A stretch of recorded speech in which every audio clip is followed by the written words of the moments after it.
Hello again. It's me. Someone recently messaged me asking for a bit of advice, and I thought it was a good opportunity just to put something together. A short, I don't know if I want to call this a tactics video. I don't really think I'm going to go that in depth in this one. Tactics for me are much more like micromanagement of in-game stuff. These are more like 11 areas you can concentrate on if you want to improve your ninth age game. So, without further ado, number one, deploy your most static elements last. That's right. As our good friend Furion will tell you, deployment is 90% of the game. So definitely deployment is something that I would urge everyone to consider, but it's just a simple rule of thumb. The slower something is, the later in your deployment you should put it down. It just makes it in either really remote positions or in well defended positions, so they can't easily be overrun by enemy units. Just makes it too easy for people to react to your slow units if you put them down first. Number two, taking the first turn or dropping for first is almost never worth it. I find the power of correct counter deployment plus the ability to go second and grab objectives at the end is usually far better than one turn of unopposed shooting. So there are exceptions to this, of course, as with all of the rules in this recording. But just as a general rule of thumb, I think trying to get the opportunity to outplay someone in deployment is almost always better than just dumping everything because you're a bit nervous about how it's all going to look at the end, so you'd rather just get it out of the way. Number three, learn the movement phase. Anytime I see someone without a musician in their units, I get very happy because I know just immediately I'm going to have a movement advantage. I think swift reform is one of the most powerful rules in the game and can be the difference between life and death for your units. There are some, depending on the size of your unit as well, you can get into trouble, you can get out of trouble, you can score, you can get out of line of sight, you can pressure people. And this is just one of many, many movement tricks that are out there. Just understanding how a unit moves, which sounds really strange because it's there in the rule book, but paper doesn't always translate to table. So just understanding really the way that, and this as well, you should really pay attention to your opponent's movement. I see a lot of people over moving. The most common one is people wheeling from the inside, when they pull the tape measure out from the closest corner and then wheel from the furthest corner. Does my head in. So pay attention to what people are doing, both good and bad, and try to learn from that. Check your arcs often, not only your own arcs, but your opponent's arcs. You should never have a situation where a unit was able to escape your line of sight that you didn't know about. Doesn't matter how awesomely strong your combat unit or monster or lord is, if people just walk out of his line of sight. And the same thing, if your opponent is sloppy and doesn't correctly position his arcs, you can easily just move to the side of him and he's not going to be able to see you, which means you get the charge. And normally in ninth age, if you get the charge, it's a very good thing. Deploy your army all together with an asterisk that says mostly. So this is actually a photo from one of my games at the Australian Masters, the most recent one I played at. And you can see here I actually drew I've got a demon army. Anyway, it's not really important, but this is a breakthrough mission where my opponent had a lot of units and I didn't have very many units at all. So my ability to win the objective here was dependent on delaying him. So what I decided to do was put 3 of my scoring units on this side and try to go for the easy touchdown. And then on this side, I had my Greater Demon and another unit, plus a couple of chaff pieces. And the entire objective here was just to delay him while all of my other units worked together to overwhelm what was in front of them and try to win the mission. This game turned into a complete mess, but the principle I want to emphasize here is that your main units, like this game is built on synergies, characters within units, units within buff ranges, magic, shooting, weakening things before combat, and so on. And the best way for these synergies to work together, the sum of all parts becoming a whole, is to have your units close to each other. And the exception here is that you shouldn't just give up the board to the opponent. Just because you've got a small army, I would always try and have one fairly mobile and or expendable, if they can be both, piece on the refused flank, just to try to delay and annoy your opponent. And almost always, they're going to have too many points invested in getting rid of this thing for their own good. Number 6, I think winning the ranged battle is really important. Not only does it let you then determine when you want to fight combat, it means that you can decide never to fight combat, and you can just, if you're not feeling confident, you can just keep picking away. So how do you win the ranged war? Even I've had games where I've played with a smaller, quote unquote, shooting phase than my opponent and still won the ranged war because I was better at using movement, pressure, and terrain than them. That's simple. So the first thing is obviously shoot that stuff that's shooting you back first. The amount of times that my archers go unscathed because someone wants to shoot a monster or something else that's close by because it's bigger and scarier is incredible. And that just means that my shooting stays intact while I'm slowly depleting theirs. And before you know it, I'm the only one with the shooting phase. Number 2, the second way on how to win the shooting war is stay out of range or entrenched in cover. And this is obviously obvious, but again, I just don't see it happening that often. I see even Masters level players have a perfectly good piece of cover and forget to use it or put something irrelevant in there that I was never going to shoot anyway. And the third way is to rush them with multiple threats at once and give them bad choices. That comes back to my earlier example. If I'm rushing with a monster, are you going to shoot my monster or are you going to shoot back at my shooting unit? And of course, I normally like to execute 1, 2, or even 3 of these tactics at once because it just becomes much, much more powerful. So if I can get my unit into a piece of cover, I can be shooting at your unit and I can be pressuring you with a combat threat. You're going to have a very hard time making any good decisions in that situation. Number 7, create board space. The table is only as small as you make it, and yet has a surprising amount of storage. So what I see a lot of the time, people complain about being boxed in when actually they deployed in a corner or in a little castle formation from the beginning. So I think in this game, board control is king. So the more you push out, the more you can claim ground, the more options you've got for later. Don't come complaining to me about how you were outmaneuvered if you started in the corner. And this actually plays into the next point, which is play aggressively. Before anyone messages me, leaves a comment, and wants to talk about whatever freaking manga this is, I don't do manga. This is just came up when I was Googling looking for memes. So don't talk to me about manga, please. Save yourself the embarrassment.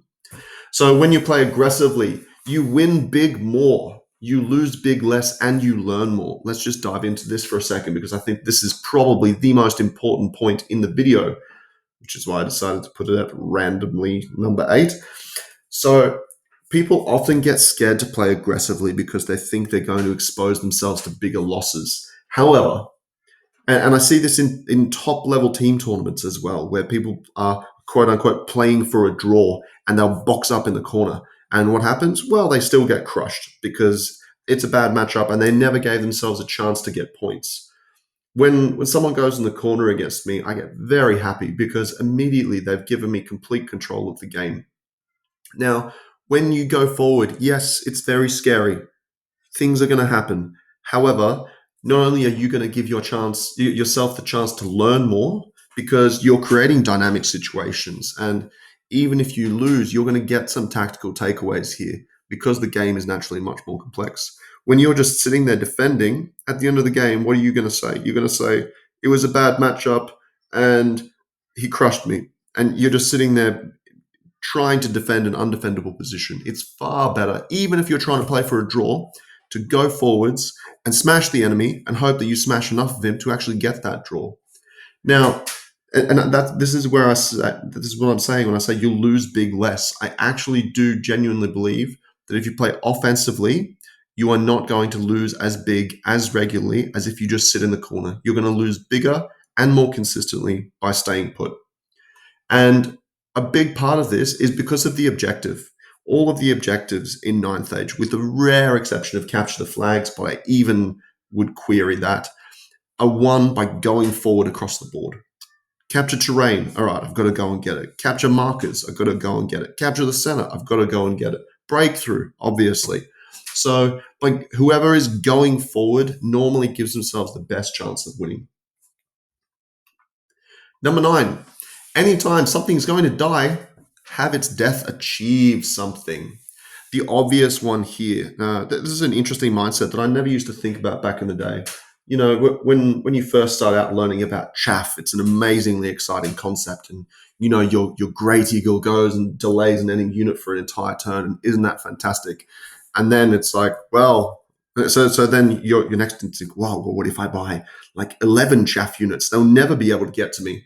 Well, except then you've donated 11 chaff units worth of points to your opponent and probably lost the mission because you're playing defensively like a girl, and you wonder why you can never get any points.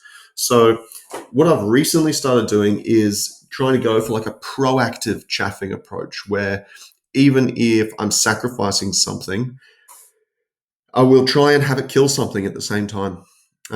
This mindset actually came from when I was briefly playing Kings of War, and in Kings of War, there's no incentive not to charge something because they don't fight back in your turn. You only fight in your own turn. So when you chaff something in Kings of War, you actually charge it with your chaff, and what that means is that you're in front of their unit and you're blocking it up, but you actually get a free round of attacks against them. So you might do, a handful of damage before you die in the next turn. So this is something I've tried to carry across into my ninth age gaming, where I'll try to take chaff that can fight a little bit better. So maybe they'll do a few wounds on their way down. This is the very, very obvious usage of this principle here. The less obvious ones are if you put something out for your opponent to chaff. Okay, what happens after he kills that chaff? Is it just free? Does he just have no risk in doing that? How about if you set your units up for a counter charge thereafter? And I'm not just talking about the really, really obvious ones. I'm talking about trying to engineer board situations where it's so dangerous for him to kill that chaff that he actually can't, because the consequences of doing so are just too phenomenal. This is especially possible to execute against armies who can't flee because they're just stuck there, and all your units are surrounding them. The final application that comes to mind would be that if your opponent is going to kill your unit, and it doesn't have to be chaff in this situation. Say we go back to the earlier example where I was effectively sacrificing 1,000 points of demons. The idea there was that he would have to put so many resources into that flank in order to actually clear it that he would never be able to achieve anything else. And the same thing can be said if you put one unit of knights out on a flank just to delay that. Anything that goes after them, the game is really short, guys. 6 turns is not a long time. And as said, when you play your army all together, concentrated in one board section with this refused flank, people will not have time to get back to you if they want to go and kill that thing. So make them walk. Number 10, don't be afraid to use absolutely overwhelming force on something. Look, dice fluff and bad things happen. I've seen so many games turn on their heads when people put in the unit into the thing and it should go through. So, and really, really weird things can happen, especially the less dice you've got, the more chance there is of something going wrong. How many times have you had your 1-up, 4-up hero killed by a cannonball? This is a perfect example of dice because of low variance, bad dice because of low variance, because you're just not rolling enough dice for them to average out. So the less you roll, the more swingy it's going to be. So my recent approach is just dump the freaking world onto the thing you want to kill. Just don't give them a chance. Because what it also means is that if you kill them before they get to attack, then you give them zero opportunity to roll well and hurt you back. Raphael Harbinson, an old associate of mine in the UK, actually started taking the impact hit lance on his Alpha Carnosaur, just as an example of this, because he found when the Alpha Carnosaur would charge things, and I'm talking even things like fast cavalry, every now and then, randomly, they would do 1 or 2 wounds to it because it would strike at low agility and would take a couple of wounds, and then these two wounds, one or two wounds, really matter later in the game. And just it's something that you're not expecting because you think your big monster is invincible. It's just going to go through the thing. So he bought the impact hit lance to make sure that he would get an extra D6 strength 7 impact hits against fast cavalry, just to avoid these random, really annoying wounds. So more is more, guys. Kill the thing, then go to the next thing. And my last tip is unit variety is your friend. I see a lot of spam lists go around in the world, and I'm not a fan. Not only do I feel like they kind of detract from the enjoyment of the game, I mean, how fun is it to play against, 15 of the same unit? And some viewers, you know who you are, will probably disagree with me on this, but I kind of feel like part of the immersion is to see a bunch of different stuff on the table. Anyway, if you strip everything away, the game is essentially a bunch of concurrent games of scissors, paper, rock. We try to make it more interesting and fluffy with all of our special rules, but at the end of the day, all units have a set of strengths and weaknesses. So all the rocks come in slightly different sizes, the paper in different thicknesses, and the scissors in different levels of sharpness, but the same principle applies. So getting your scissors against their paper, your rocks against their scissors, engineering these correct unit matchups is the crux of winning every game. And the first step is having them in your list. So the more scissors you put in the list, the more you're going to hate seeing rocks. Having a little bit of everything means you're never going to truly feel powerless in any matchup, and you can actually use skill as a deciding factor rather than relying on a list advantage. That's it for today's video. I hope some of it helped. If you have more specific questions about any of those or any other videos you'd like to see next, drop a comment below and I'll see what I can do. Stay safe, and I'll see you soon.